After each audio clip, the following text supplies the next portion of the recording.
கொர்நேலியு அந்த வீட்டுக்கு பேதுரு வாராருன்னொன்னே நெருங்கின சிநேகிதர்கள், உறவின் முறையார்கள் எல்லாரையும் கூப்பிட்டு கொண்டு வச்சுட்டு அவர் எப்போ வாராருன்னு என்ன செஞ்சாராம்?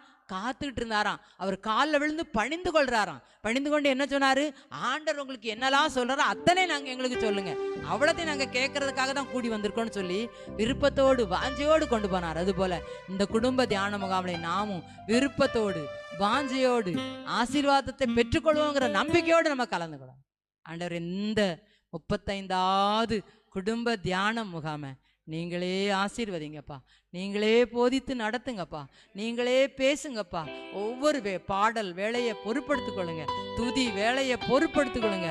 அப்பப்போ ஒருவர் சாட்சி சொல்லுவாங்க, அந்த சாட்சி வேலை ஊழிய பகிர்மானங்களை நீங்களே பொறுப்படுத்திக் கொள்ளுங்க.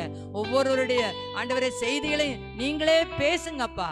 ஒவ்வொரு வார்த்தைகளும் உம்மால் உப்பால் சாரம் ஏறினதாகும், கிருபை பொருந்தின வார்த்தை